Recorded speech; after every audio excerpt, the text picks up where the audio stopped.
ರಾಜ್ಯ ರಾಜಕೀಯದಲ್ಲಿ ಸಿಎಂ ಕುರ್ಚಿಗೆ ನಡೀತಾ ಇರುವ ಶೀತಲ ಸಮರ ಮಂಗಳೂರಿನಲ್ಲಿ ಶಕ್ತಿ ಪ್ರದರ್ಶನದ ವೇದಿಕೆಯಾಗಿ ಬದಲಾಗಿದೆ.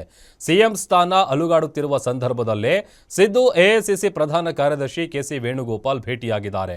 ಬ್ರೇಕ್ಫಾಸ್ಟ್ ಮೀಟಿಂಗ್ ಬಳಿಕ ಮಂಗಳೂರಿನಲ್ಲಿ ಲಂಚ್ ಮೀಟಿಂಗ್ ನಡೆದಿದ್ದು ಸಿಎಂ ರೇಸ್ ಮತ್ತಷ್ಟು ರಣರೋಚಕತೆಯನ್ನ ಪಡೆದಿದೆ.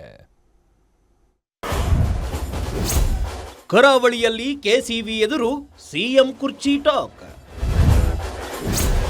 ಬ್ರೇಕ್ಫಾಸ್ಟ್ ಬಳಿಕ ಸಿದ್ದು ಮೀನೂಟ ಪಾಲಿಟಿಕ್ಸ್.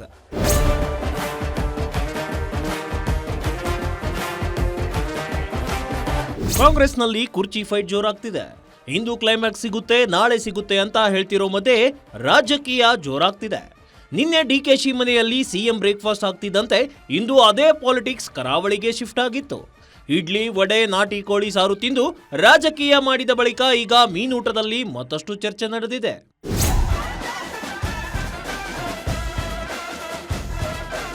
ಸಿದ್ದು ಹಾಗೂ ಡಿಕೆ ಮನೆಯಲ್ಲಿ ಬ್ರೇಕ್ಫಾಸ್ಟ್ ಆಗಿದ್ದು ಅದರ ವರದಿ ಈಗಾಗಲೇ ಹೈಕಮಾಂಡ್ಗೂ ತಲುಪಿಸಿದ್ದಾಗಿದೆ.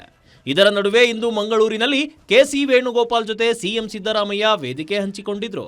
ಇದಕ್ಕೂ ಮುನ್ನ ಸಿದ್ದು ಹಾಗೂ ಕೆಸಿವಿ ಕ್ಲೋಸ್ ಡೋರ್ ಮೀಟಿಂಗ್ ನಡೆಸಿದ್ದು ಇದೇ ವೇಳೆ ಕುರ್ಚಿ ಬಗ್ಗೆ ಮತ್ತಷ್ಟು ಚರ್ಚೆ ನಡೆಸಿದ್ದಾರೆ. ಸುಮಾರು ಅರ್ಧ ಗಂಟೆಗಳ ಕಾಲ ನಡೆದ ಮೀಟಿಂಗ್ನಲ್ಲಿ ಬ್ರೇಕ್ಫಾಸ್ಟ್ ವೇಳೆ ಸಿದ್ದು ಹಾಗೂ ಡಿಕೆಶಿ ನಡುವೆ ನಡೆದ ಸಂಪೂರ್ಣ ಚರ್ಚೆಯ ವಿಷಯವನ್ನ ಮುಟ್ಟಿಸಿದ್ರು.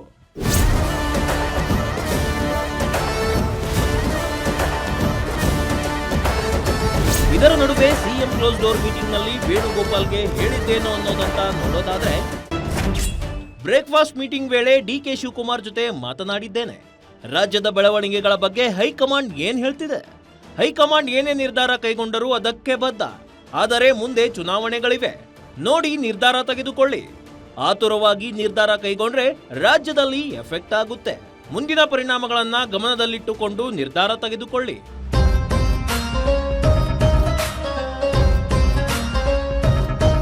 ಇನ್ನು ಸಿದ್ದರಾಮಯ್ಯ ಹೀಗೆ ಹೇಳ್ತಿದ್ದಂತೆ ಅದಕ್ಕೆ ವೇಣುಗೋಪಾಲ್ ಕೂಡ ಪ್ರತಿಕ್ರಿಯೆ ನೀಡಿದ್ದಾರೆ. ಅದು ಏನು ಅನ್ನೋದನ್ನ ನೋಡೋದಾದ್ರೆ, ವರಿಷ್ಠರು ಎಲ್ಲಾ ಬೆಳವಣಿಗೆಗಳನ್ನ ಗಮನಿಸುತ್ತಿದ್ದಾರೆ.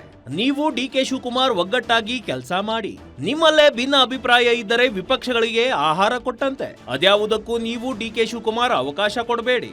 ನಾಯಕತ್ವ ಬದಲಾವಣೆ ಬಗ್ಗೆ ಹೈಕಮಾಂಡ್ ತೀರ್ಮಾನಿಸುತ್ತೆ. ಡಿಕೆಶಿ ಸಿಎಂ ಆಗ್ಬೇಕೋ ನೀವು ಮುಂದುವರಿಯಬೇಕೋ ಹೈಕಮಾಂಡ್ ನಿರ್ಧರಿಸುತ್ತೆ. ಸರ್ಕಾರದ ಗ್ಯಾರಂಟಿಗಳನ್ನ ಯಶಸ್ವಿಯಾಗಿ ಜಾರಿ ಮಾಡಿ ಅಂತ ವೇಣುಗೋಪಾಲ್ ಸಲಹೆ ನೀಡಿದ್ದಾರೆ. ವೇಣುಗೋಪಾಲ್ ಎದುರು ಡಿಕೆ ಸದ್ದು. ಬಂಡೆ ಆಗ್ತಿದ್ದಂತೆ ಟಗರು ಪರವಾಗಿಯೂ ಕೂಗು.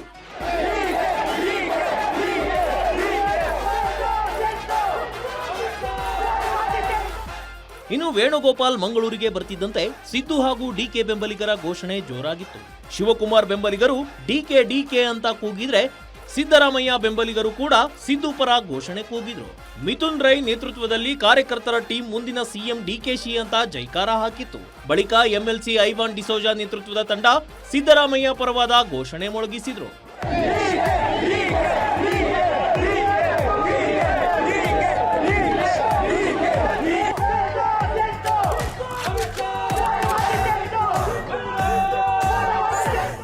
ಒಟ್ನಲ್ಲಿ ಇಬ್ಬರ ಪರವಾಗಿ ಘೋಷಣೆಯಿಂದ ವೇಣುಗೋಪಾಲ್ಗೂ ಕನ್ಫ್ಯೂಸ್ ಆಗಿದೆ. ಮತ್ತೊಂದೆಡೆ ಹೈಕಮಾಂಡ್ ಅಂಗಳದಲ್ಲಿ ಕುರ್ಚಿ ಬಾಲ್ ಇದ್ರೆ ಈತ ಸಿದ್ದರಾಮಯ್ಯ ವೇಣುಗೋಪಾಲ್ ಮುಂದೆ, ನೋಡಿ ಸಾರ್, ಈ ಅವಧಿಯನ್ನ ನಾನೇ ಕಂಪ್ಲೀಟ್ ಮಾಡ್ತೀನಿ, ನೀವೇ ಮಾತನಾಡಿ ಅಂತ ಹೇಳ್ಕೊಂಡಿದ್ದಾರಂತೆ. ಆದ್ರೆ ದೆಹಲಿಯಲ್ಲಿ ಏನು ಚರ್ಚೆ ಆಗುತ್ತೋ ಅದೇ ಫೈನಲ್ ಆಗೋದಂತೂ ಪಕ್ಕ. ಕ್ಯಾಮ್ರಾ ಪರ್ಸನ್ ರಮಾನಂದ್ ಜೊತೆ ಆದಿತ್ಯ ದೊಂಡೋಲೆ, ಗ್ಯಾರಂಟಿ ನ್ಯೂಸ್, ಮಂಗಳೂರು.